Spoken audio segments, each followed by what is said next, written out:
Russian cultural complexes and the shadow aspects of European civilization.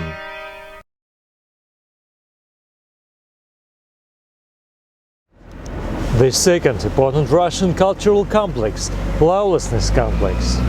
In order to understand the reason of the specific Russian attitude to law, let's look into the origins of the Russian ideology. Sermon on Law and Grace, written by Hilarion of Kiev in 11th century, the first Russian metropolitan, is an outstanding piece of verbal art. One of the main ideas of Metropolitan Hilarion is the idea of grace that he sets against the law. This idea lies in the very core of the Russian Orthodoxy. It was put forward immediately after the baptism of Rus. The idea of grace separates Russian Orthodoxy from Byzantine Orthodoxy and created a unique Russian worldview. In essence, we can say that entire Russian culture is based on the work of Metropolitan Hilarion. Russian ideology, Russian philosophy, Russian literature and Russian poetry go back to the Sermon on Law and Grace. What does the idea of grace actually mean? It presents the grace of the New Testament, suppressing and replacing the law of the Old Testament. Hilarion emphasizes that the law came first and then came grace, just as Ishmael came before Isaac. He then explains that the gospel now spreads over the whole earth, while the lake of the law has dried up. The New Testament invites all people to eternity. The Old Testament was only for the Jewish people, and the New Testament has a worldwide distribution. There is one very important detail. The law of the Old Testament is from God and it's holy, but the law is given to a man so that a man can understand that he cannot be saved by law. But Jesus came and said, with man this is impossible, but with God all things are possible. Christ brings the possibility of granting a man grace and salvation. That's the main meaning of his coming. Denying the critical role the law in salvation on the one hand and the triumph of grace over the law on the other hand, it is the basis of the Russian attitude to the law. Law is secondary.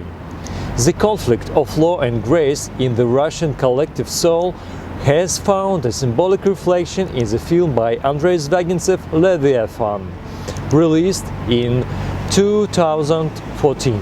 A house that had been built in a full conformity with the law is demolished only to be replaced with the church. A lawful owner of the house and the land loses a legal battle. The grace won over the law. If you want to sensate the roughness of Russian way of living, you are welcome to watch this frightening movie.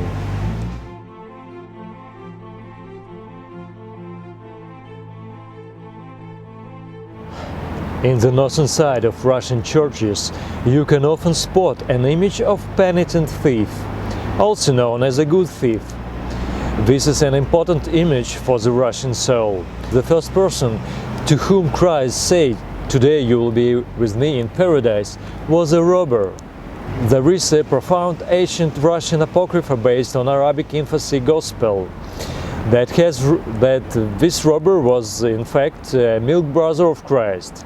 When Holy Family fled to Egypt with the gifts of the Magi, they were robbed by a gang of robbers, but the leader of the bandits had a sick wife with a baby the same age as Christ, and the Virgin Mary fed him with her breast. Eventually, it was that robber who was on the cross next to the Jesus Christ. There is a very touching story in which the Russian outlook is deeply reflected.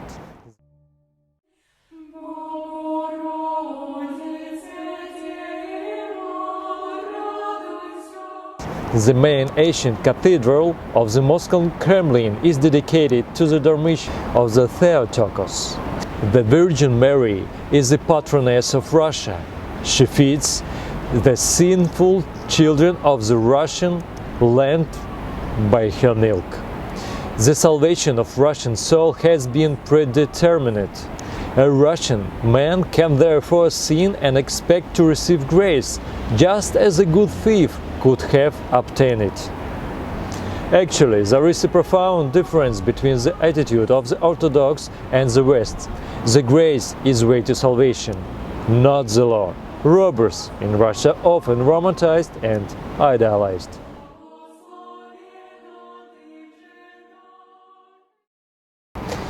Yes, there is a law in West, isn't it? Is Father and his law still present in the West, or the violation of his power is underway now? Russia is like a blind child trying to find the father figure, suffering from its absence. And the West, on the contrary, is now going the way of rejecting the father, step by step.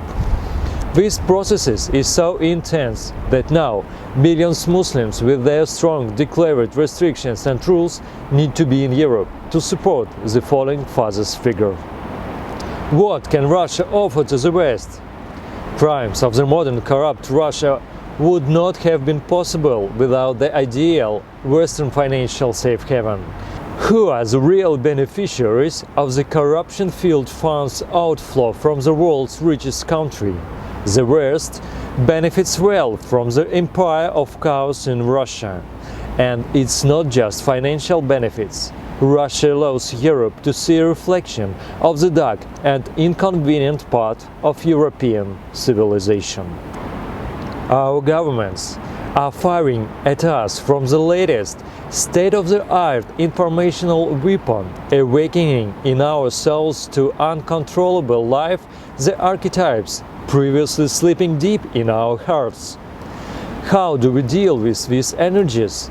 How can we digest them? Our future depends on these answers, if we still have any future.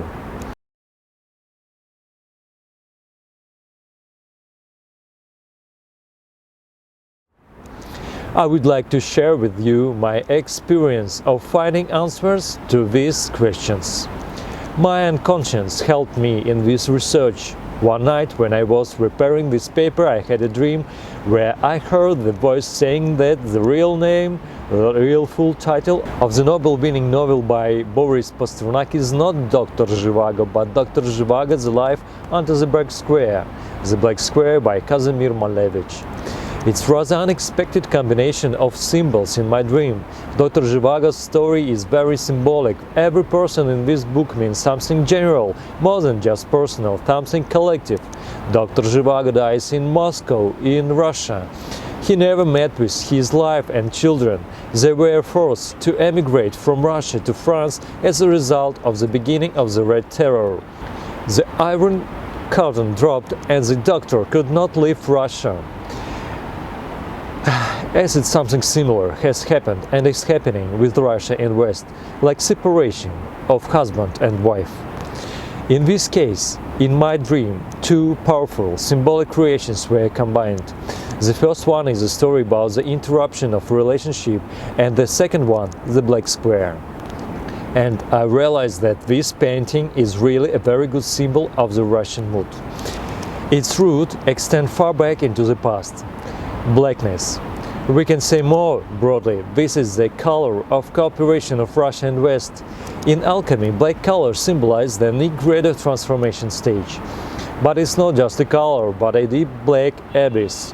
Malevich saw in his Black Square the figurative expression of the victory of active human creativity over the passive form of nature, the Black Square instead of the solar circle. The way the painting used to be exhibited also had an important symbolic meaning. In the most prominent place, in the so-called Red Corner, where Russians usually place religious icons, hung the Black Square. Yet for the alchemist, the Negredo was not a case for dismay, but for the rejoicing. It was a conjunction with the psyche unlimited power in which the golden embryo of self could be conceived. Perhaps transcorruption could be a manifestation of the depressive stage of transformation, of transmutation, so-called nigredo. If so, based on alchemical processes, the following stage should be albedo, the white one. To reach this stage, it requires energy. Money is energy. Corruption is always about the shadow movement of money and funds. Perhaps unconsciously, we warm up our relations in order to move to the next stage of transformation.